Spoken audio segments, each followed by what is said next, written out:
To everyone who can hear me, we are here exposed to a genocide in the besieged city of Aleppo. This may be my last video. هي الرسالة ممكن هي تكون الرسالة الأخيرة على قصف الدمار اللي عم بيصير داخل مدينة حلب. هذا الدمار اللي شايفينه هون وراي، مدينة حلب أصبحت كلها هيك مدمرة. حاليا الطيران الحربي هو فوقي تماما. القصف اللي عم بيصير شيء مو بالعقل. الناس ما عم تقدر تقدم شيء نهائيا لمدينة حلب. شو هو مصير هذا الناس؟ المجتمع الدولي هو ما ممكن يقدم أي شيء. Indiscriminate bombing by the regime, which violates international rules of law, of war, in many cases crimes against humanity and war crimes, needs to stop. L'ultimatum humanitaire, c'est d'exiger que la population qui est aujourd'hui menacée, prise en otage, puisse sortir d'Alep et qu'un couloir humanitaire puisse être ouvert. Les voici, les 3 premiers convois à avoir quitté Alep-Est ces dernières heures. Dès l'arrêt des combats, des bus, des ambulances transportant une majorité de civils, assez peu de combattants selon le CICR. Bon, il est malheureusement trop tôt pour tirer un bilan humain de la tragédie d'Alep, parce qu'on sait ça va se compter par centaines et par milliers de morts, sans aucun doute. Mais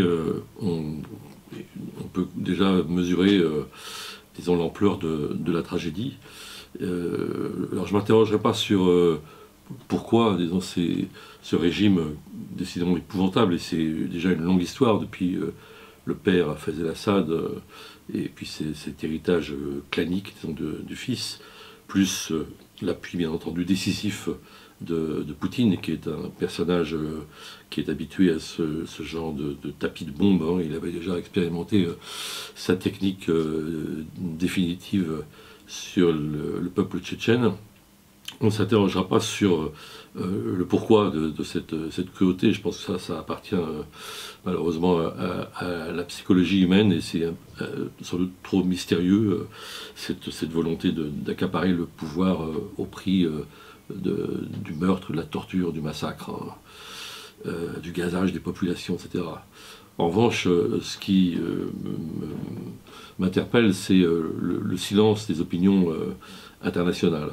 Alors ça commence une fois que les images nous parviennent du désastre, et un début de mobilisation. Mais enfin bon, il n'y a pas eu ce qu'on a vu évidemment au moment de la guerre d'Irak en 2003, même en défense de Gaza sous les bombes israéliennes, ou plus loin de nous pendant la guerre du Vietnam, il n'y a pas eu ça. Alors pourquoi? Je crois que la propagande d'Assad et de Poutine a été très efficace, et elle est entrée en résonance, en France en particulier, bien entendu, avec nos peurs et nos confusions, s'il faut le dire. C'est-à-dire ce qui s'est passé évidemment l'an dernier, les attentats, le mot djihadiste a remplacé, ou en tout cas s'est superposé au mot terroriste, bandit, etc., qui sont des classiques quand on veut délégitimer, disons, une population et l'amalgamer à des groupes en effet djihadistes, et confondre la partie et le tout, parce que c'est ça sur la base de la propagande de Bachar, et ça a eu un écho, ça a semé le doute dans notre population. Et puis évidemment l'amalgame majeur, ça a été celui entre Daesh et les rebelles d'Alep, qui, dans leur grande majorité, n'étaient pas des djihadistes, même s'il y avait des groupes djihadistes qui ont été de plus en plus puissants et qui ont pris le dessus de certaine façon, non pas numériquement, parce qu'ils sont restés très minoritaires, mais du point de vue, disons, de leur détermination, de leur armement aussi, aidé en cela par l'Arabie Saoudite, le Qatar, etc. Donc il y a eu cet amalgame qui a été fait, et qui en rappelle d'autres. Hein. On se souvient, on a retrouvé un discours qui résonne aussi dans nos mémoires. On se souvient du coup de Prague en 68, on se souvient même, pour les plus anciens, où on l'a lu, ce qui s'est passé à Budapest en 56, les mots étaient les mêmes, c'est-à-dire qui sont ceux aujourd'hui de Poutine, c'est-à-dire tout le monde était terroriste, et il a utilisé les mêmes mots également s'agissant de la Tchétchénie. Donc il y a eu cet amalgame, et puis il y a eu un autre effet de la propagande, qui relève lui vraiment de la contre-vérité absolue, c'est-à-dire Bachar, barrage au djihadisme.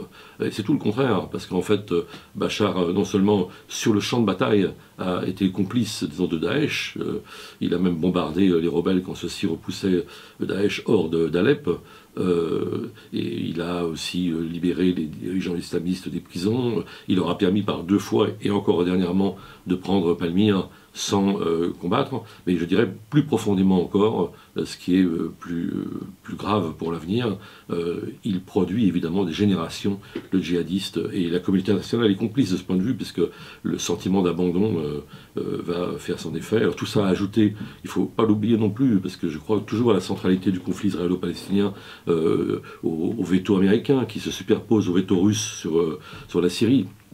Quand il s'agit de défendre Israël, tout ça fait qu'il y a un ressentiment extrêmement fort dans le monde arabe, et qui, lorsqu'il n'y a plus d'issue, l'abandon total peut en effet amener des jeunes gens à se radicaliser et à renforcer le djihadisme. Donc c'est une onde de choc qu'on n'a pas fini, disons, de subir. Alors le dossier de cette semaine, il est tout proche de ça. D'ailleurs, il y a une grande interview du maire d'Alep-Est. C'est Poutine, pourquoi il fascine. Alors c'est un peu, c'est tout à fait le même sujet. C'est-à-dire, c'est un personnage dont on a l'illusion qu'il règle les problèmes, parce qu'il les règle par une violence et une brutalité absolue. Mais non seulement ce sont des massacres, mais en plus de façon différée.